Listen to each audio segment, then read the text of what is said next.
Hello everyone, welcome back to our channel all in one Telugu channel by Meena. Welcome back to one more blog.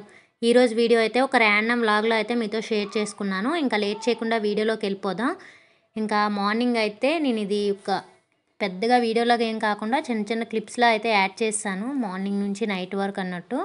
ఇంక ఇక్కడైతే morning tiffin అది అయిపోయిన తర్వాత 11 ఆ టైంకి అయితే ఇక్కడ మాకు తెలుగు షాపే ఇక్కడ ఉంటుంది అనమాట, దగ్గరలోనే. అప్పుడప్పుడు వస్తూ ఉంటాం కదా, ఇంకా ఆ షాప్కి అయితే వచ్చాము. మాకు అక్కడ చివరినే తెలిసిపోతుంది షాపు కట్టేసి ఉందా తీస్తుందని చెప్పి. ఇంకా అక్కడ చూపించినా సరే మా బాబు నమ్మకపోతే ఇంకా షాప్ ముందు వరకు తీసుకొని వెళ్ళి చూపించేసి అయితే తీసుకొచ్చేస్తున్నాను, రిటర్న్ క్లోజ్ చేస్తుందని చెప్పి. ఇంకా అక్కడైతే గోరింటాకు మొక్క కూడా ఉందన్నమాట, అదే మీకు అక్కడ చూపిస్తున్నాను. ఇంకా తర్వాత అయితే ఇంటికి వచ్చాక వంట అదంతా అయిపోయిన తర్వాత నా దగ్గర ఈ విధంగా ఒక బాక్స్ అయితే కార్డ్బోర్డ్ది స్వీట్స్ ఏదో సంబంధించిందనమాట. దివాళీ టైంలో ఎవరో గిఫ్ట్ లాగా అయితే షాప్ వాళ్ళు ఇచ్చారు మా ఆయనకి. అంటే అక్కడ ఎక్కువ ఐటమ్స్ అవి కొంటామని చెప్పి దివాళీ గిఫ్ట్స్ లాగా అయితే ఇచ్చారనమాట. ఇంకా ఆ బాక్స్ని అయితే ఈ విధంగా నేను మెషిన్కి సంబంధించిన మెటీరియల్ అన్నీ సపరేట్గా ఈ ప్లాస్టిక్ స్వీట్స్ అవి కొనేటప్పుడు ట్రేస్ వస్తాయి కదా, ఇంకా ఆ ట్రేస్లో పెట్టి ఈ విధంగా సర్దేసి అయితే పెట్టుకున్నాను. అన్నీ ఒక దగ్గర ఉంటాయి, పైన బాక్స్ పెట్టుకోవచ్చు అన్నట్టు. ఇంక ఇది ఎవరిదో స్నాక్స్ అన్నీ సంబంధించిన షాప్ అనమాట. ఇంకా షాప్ వాళ్ళు అయితే అప్పుడు దివాళీ టైంలో ఇచ్చారు. ఇంకా ఆ బాక్స్ని నేను ఆ విధంగా అయితే యూజ్ చేసుకున్నాను. ఇంక ఇక్కడైతే నైట్ టైం అనమాట, ఇది డైరెక్ట్ నైట్ టైం చూపించేస్తున్నాను. రైస్ అయితే పెట్టేశాను, ఇంకా మా రాకీ చికెన్ అయితే పెట్టాను. ఆ రోజు నైట్ యాక్చువల్గా కర్డ్ రైస్ అయితే ప్రిపేర్ చేస్తున్నాను అనమాట. ఆ మధ్యనంతా కూడా బాగా నాన్ వెజ్ అయిపోయి ఒంట్లో అది కూడా బాగా వేడిగా ఉంది. ఇంకా అందుకని చెప్పి పెరుగన్నంలాగా తాలింపు అది పెడదామని చెప్పి కర్డ్ రైస్ చేసేద్దామని చెప్పి రైస్ అయితే పెట్టేశాను. ఇంకేం ప్రిపేర్ చేయట్లేదు.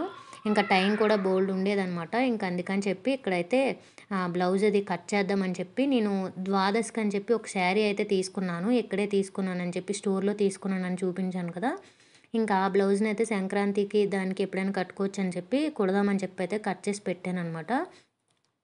అంటే శారీలో బ్లౌజ్ని సపరేట్ చేసి పెట్టాను. ఇంకా లైనింగ్ పీస్ అది కట్ చేసుకోవాలి కదా, ఇంకా దానికోసం అని చెప్పి కట్ చేద్దాం, ఆ రోజు ఎక్కువ టైం ఉంది.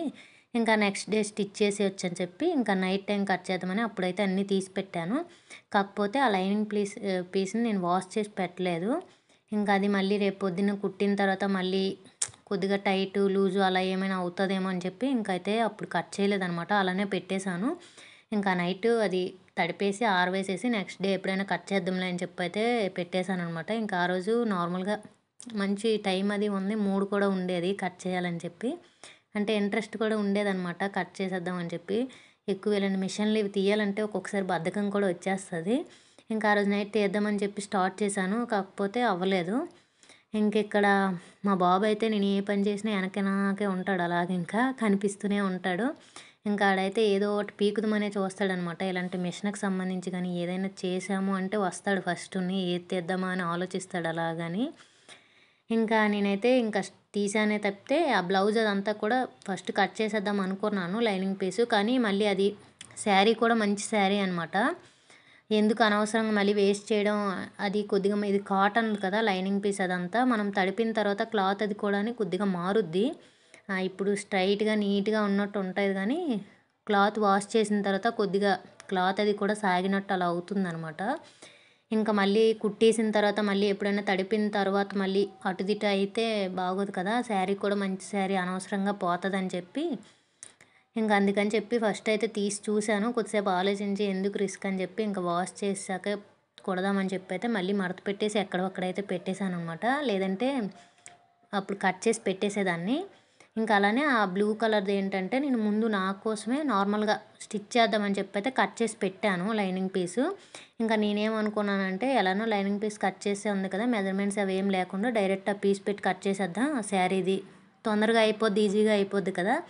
నేను ఫస్ట్లో కొన్నిసార్లు అలానే చేసేదాన్ని అనమాట, పేపర్ పైన కట్ చేసి పెట్టుకునేదాన్ని. ఆ పీసుల్ని డైరెక్ట్ లైనింగ్ పీస్ మీద శారీ పీస్ మీద పెట్టి కట్ చేసి పెట్టుకునేదాన్ని, చాలా తొందరగా అయిపోద్ది అలా అయితే. మనకి ఒకసారి కట్ చేసి పెట్టుకుంటే అలానే ఉంటాయి కదా. ఇంకా ఈ షీట్స్ కూడా పేపర్స్ కాకుండా నార్మల్ పెద్దవి షీట్స్ ఉంటాయి కదా గట్టివి, ఇంకా ఆ షీట్స్తో కట్ చేసి పెట్టుకున్నామంటే ఇంకా ఎక్కువ రోజులు ఉంటాయి. మన సైజు మెజర్మెంట్స్ అన్నీ కరెక్ట్గా ఆ పేపర్ మీద వేసి కట్ చేసి పెట్టుకుంటే స్టిచ్చింగ్ కూడా వేగంగా అయిపోద్ది అనమాట, కట్ చేయడం అది తొందరగా అయిపోద్ది. నేను అలా అని చెప్పి కొద్ది రోజులు న్యూస్ పేపర్ అలానే చేసేదాన్ని, అలా న్యూస్ పేపర్లు పాడైపోవడం అలా ఇచ్చేసేదాన్ని. ఇంక ఈసారి ఏదైనా మంచి కొద్దిగా లావుగా ఉండే షీట్ ఏదైనా తెచ్చి దానిపై కట్ చేసి పెట్టుకోవాలి. ఇక్కడ ఎక్కడొక్కడైతే పెట్టేస్తున్నాను, ఎలానో కట్ చేయడం మరెందుకులే అని చెప్పి. ఇంకా తర్వాత లైనింగ్ పీస్ని కూడా అదే నైట్ మళ్ళీ అలా బతికించానంటే ఇంకా ఉండిపోద్ది, మర్చిపోతాను. అందుకని చెప్పి లైనింగ్ పీస్ కూడా నైటే వాష్ చేసి ఆరేస్తాను అనమాట. అలాగా తడి పీస్ ఉన్నదైతే ఎప్పుడైనా కట్ చేయాలి అని ఇంట్రెస్ట్ వచ్చిన వెంటనే అలా కట్ చేసేయచ్చు. అందుకని చెప్పి ఈ టేబుల్ ఎక్కడైతే పెట్టేశాను.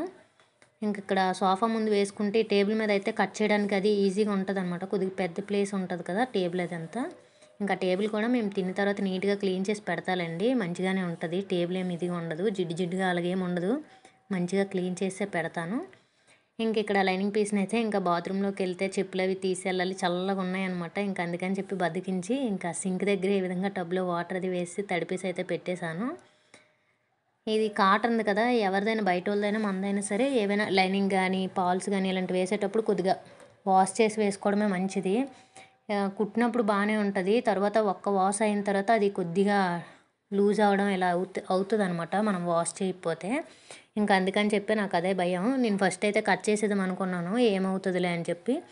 మళ్ళీ శారీ కూడా నార్మల్ శారీ అయితే వదిలేసేదాన్ని, కట్ చేసేదాన్ని. కొద్దిగా శారీ కూడా మంచి శారీ, అది వర్క్తో వచ్చిందనమాట బ్లౌజ్ అదంతా కూడా.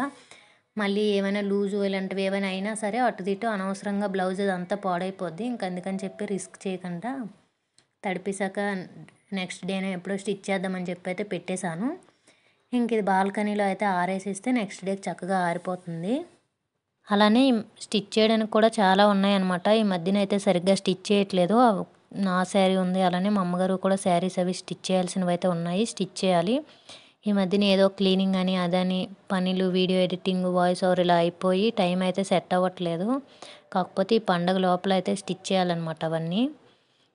అవన్నీ అయితే చూసుకొని మళ్ళీ స్టార్ట్ చేసి మెల్లమెల్లగా స్టిచ్చింగ్ అవన్నీ అయితే చేయాలి. అలానే కొన్ని స్టిచ్ చేసినవి చేతి పని ఉంటాయి కదా, ఉక్సులు వేయడం ఇలాంటివన్నీ హెమ్మింగ్ చేయాల్సినవి అవి కూడా ఉన్నాయి, అవి కూడా చెయ్యాలన్నమాట. ఈ లోపల రైస్ అయితే అయిపోయింది. ఇప్పుడైతే కర్డ్ రైస్ అయితే చేసేస్తాను. నేను ఆల్రెడీ ముందు వీడియోస్లో చాలాసార్లు చూపించాను అనమాట కర్డ్ రైస్ ఎలా చేస్తాం ఏంటనేది అయితే. ఇప్పుడు కూడా చిన్నగా చూపించేస్తున్నాను, చూసేయండి. నేనైతే ఈ దీంట్లోనే రైస్ అయితే పెడుతున్నాను కదా, మంచిగా ఇదైపోతుంది అనమాట. మాకు ఎంతైతే కావాలో కర్డ్ రైస్కి అంత రైస్ అయితే తీసుకొని, వేడిగా ఉంది కనుక ఈ విధంగా ఒక గరిటె లాంటిది తీసుకొని దాంతో ఈ విధంగా స్మాష్ చేసినట్టు చేసేస్తున్నాను. నార్మల్గా స్మాషర్ ఉంటుంది కదా, పప్పు అది ఇచ్చేసుకునేది, అది ఉంటే దాంతోనే చేసుకుంటే ఈజీగా అయిపోతుంది. అలానే వేడి మీద ఉంది కనుక గరిటతో ఇలా అన్నా సరే మెత్తగా అయిపోతుంది అనమాట. ఈ కర్డ్ రైస్కి నార్మల్గా అలా రైస్ చేసే బదులు ఇలా మెత్తగా చేసి కర్డ్ రైస్ తాలింపది పెడితే బాగుంటుంది టేస్ట్ అది. మాకైతే ఇలా తాలింపు పెట్టింది అయితే ఏం ఉండవసరం లేదు, సైడ్ తినడానికి ప్లెయిన్గా అలా తినేస్తాము. ఈ విధంగా పెరుగది మెత్తగా చేసిన తర్వాత పెరుగది అయితే యాడ్ చేస్తున్నాను.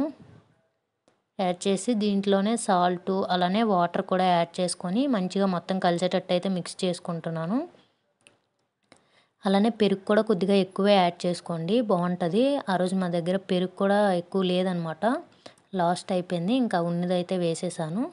కొద్దిగా ఇంకా ఉంటే ఇంకా బాగుండేది, కాకపోతే ఎంత ఉండేదో అంత అయితే వేసాను. వేసేసి అలానే కొద్దిగా సాల్ట్ని కూడా వేసేసి ఈ విధంగా ఫస్ట్ అయితే పెరుగంతా రైస్కి కలిసేటట్టు మంచిగా మిక్స్ చేసుకొని కలుపుకున్నాను. తర్వాత కొద్దిగా వాటర్ని కూడా యాడ్ చేసుకొని మంచిగా మిక్స్ చేసుకున్నాను. ఇది కొద్దిగా చల్లారిన తర్వాత పెరుగు రైస్ కర్డ్ రైస్ కనుక కొద్దిగా గట్టిగా అవుతూనే ఉంటుంది. మనం కావాలంటే కొద్దిగా వాటర్ అది యాడ్ చేసుకొని కలుపుకుంటూ ఉండొచ్చు. మేమైతే చేసిన కొద్దిసేపు అయిన తర్వాత తినేసాము. మాకైతే అంతేం అనిపించలేదు. కొద్దిగా ఇది గట్టిగా ఉంటేనే, అంటే థిక్గా ఉంటేనే బాగుంటుంది, మరీ లూజ్గా కాకుండా. కొద్దిగా వాటర్ వేసుకొని ఈ విధంగా పెరుగంతా కలిసేటట్టు మంచిగా రైస్ అంతా కలిపేసాను. మనం మధ్యలో ఈ విధంగా టేస్ట్ అది చూసుకొని సాల్ట్ అది సరిపోతే సాల్ట్ యాడ్ చేసుకోవడమే. తాలింపు అయితే పెట్టుకున్నాను. తాలింపు చూపించలేదు యాక్చువల్గా. ఆయిల్ వేడైన తర్వాత పోపులు మీరు ఏవి కావాలంటే అవి యాడ్ చేసుకోవచ్చు. నేను ఇక్కడైతే జీలకర్ర, ఆవాలు, ఎండుమిర్చి, కరివేపాకుని యాడ్ చేసుకున్నాను. యాడ్ చేసుకొని వాటిని ఈ విధంగా వేసేసి మంచిగా కలుపుకుంటే సరిపోతుంది. ఈ కర్డ్ రైస్కి కొద్దిగా ఆవాలు, జీలకర్ర ఇలాంటివన్నీ కూడా కొద్దిగా ఎక్కువ వేసుకుంటేనే బాగుంటుంది. అలానే మనం దీంట్లో వేసిన ఎండుమిర్చితోనే కర్డ్ రైస్ అయితే తినేయచ్చు అనమాట, టేస్ట్ అది బాగుంటుంది ఆ ఎండుమిర్చితోనే. నేనైతే యాక్చువల్గా కర్డ్ రైస్ చేస్తే ఎండుమిర్చి ఎక్కువ వేస్తాను, వేసి ఆ ఎండుమిర్చిని తింటూనే రైస్ అంతా తినేస్తాను అనమాట. ఇంక ఈ విధంగా మంచిగా మిక్స్ చేసుకొని ఇంకా తర్వాత అయితే తినేసాము. ఈరోజు నైట్ అయితే ఈ విధంగా ప్లెయిన్గా కర్డ్ రైస్తో అయితే మా డిన్నర్ అయితే అయిపోయిందనమాట. మా ఇంట్లో మేమంతా తినేస్తాము. మా బాబు కానీ, మా ఆయన కానీ, నేను కానీ కర్డ్ రైస్ ఉంటే తినేస్తాము. ఇంకా తర్వాత నైట్ గిన్నెలన్నీ క్లీన్ చేస్తాను. అలానే కిచెన్ కూడాని ఇటువైపు అయితే స్టవ్ అయితే ఉండేది కదా, ఈ మధ్య మొన్న మార్చాను. ఇంకా అదైతే మళ్ళీ తీసేసి ఇటువైపు అయితే పెట్టేశానమాట, తొలిన్న వైపే.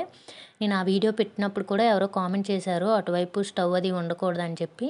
ఇంకా అలానే చాలామంది చెప్పారనమాట స్టవ్ అది అలా ఉండకూడదని చెప్పి. ఇంకా అందుకని చెప్పి నాకు కూడా అది పెట్టిన తర్వాత ఎందుకో వేరేలాగా అనిపిస్తుండేది. ఇంకా అందుకని చెప్పి మార్చేశాను, ఎందుకు వచ్చిన రిస్క్ అని చెప్పి. ఇంక ఈ విధంగా అయితే కిచెన్ మళ్ళీ మార్చేశాను. ఇది ఈ రోజుటి వీడియో. నా వీడియోస్ కనుక మీకు నచ్చినట్టయితే please do like, share and subscribe to my channel. Thank you for watching. Bye bye. See you next video.